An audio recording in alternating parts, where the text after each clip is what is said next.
We're here because free speech is under attack. We're here because people are being convinced that socialism works. We're here because people are being judged guilty until proven innocent.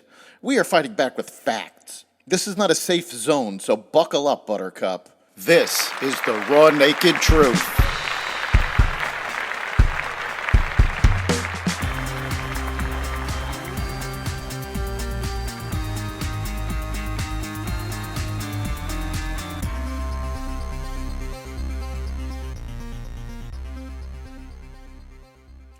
Welcome to the Raw Naked Truth. I'm your host, Eric Lopkin. Last night, Biden delivered his State of the Union address, an address that inadvertently showcased the problems with his administration. To start with, this was an historic State of the Union address. Never before has the president's own party felt the need to rebut the State of the Union. Representative Rashida Tlaib, the Democrat from Michigan and chair of the Progressive Caucus, thumped Biden for failing to pass his Build Back Better agenda, which includes large aspects of the Green New Deal.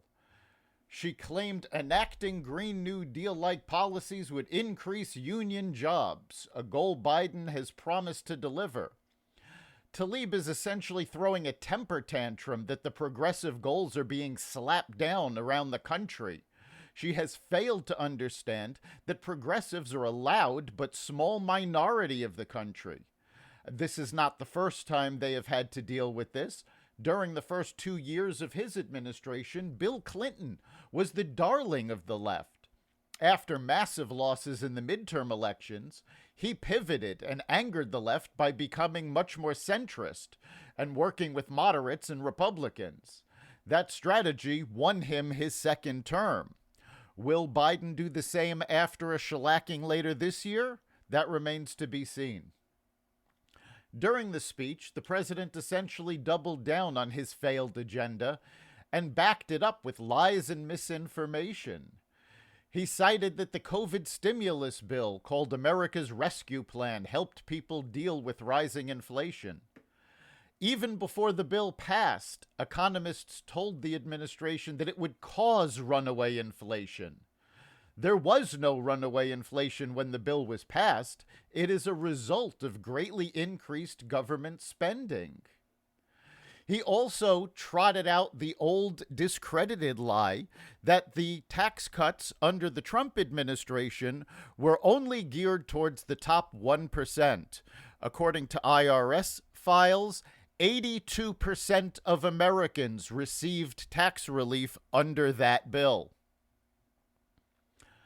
On the energy front, Biden refused to reverse his disastrous policies, which have not only led to higher energy prices, but have led to America purchasing more energy from Russia, providing Putin with the funds to continue the Ukrainian invasion. His concession was to release 30 million barrels of oil from the strategic reserve, combining with other countries for a total of 60 million barrels. This is the equivalent of a day and a half of energy.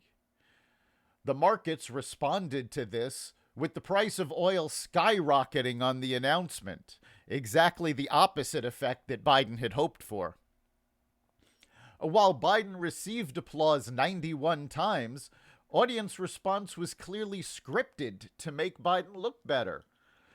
This became very obvious when the camera caught Chuck Schumer standing up before the scripted moment, quickly sitting back down and standing back up when the scripted moment arrived.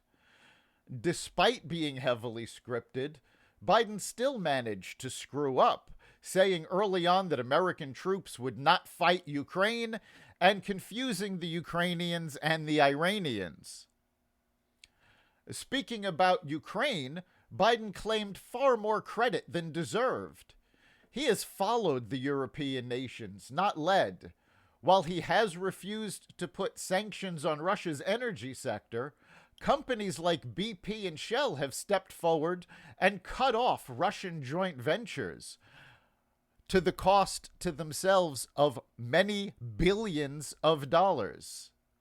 The hacker group Anonymous has blocked Russian communications. Elon Musk has provided free internet access via Starlink, keeping Putin from cutting off access to real information.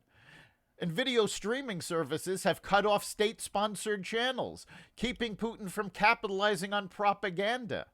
And of course, the Ukrainian people themselves have stood up to the Russian forces far more effectively than the Biden administration expected. Biden did concede that the U.S. southern border needs to be secured, but showed no sign of changing his policies to actually do so. Biden gave no indication that he would pivot away from any of his policies, including the massive spending that the majority of Americans oppose. Now, earlier in the week, Joe Manchin stated that he will not vote for the Democrats' massive spending bills, which leaves Biden with no accomplishments and no path forward. That was the State of the Union, and that's the raw naked truth. If you have a topic you'd like us to look into, you can contact us at xvadio.com/connect. You can hear us as well as the rest of the Xvadio podcast network at xvadio.com/podcasts, Apple Podcasts, Google Podcasts, Spotify, iHeartRadio, Stitcher, Amazon Music, Audible, and wherever you find podcasts. We'll see you next time.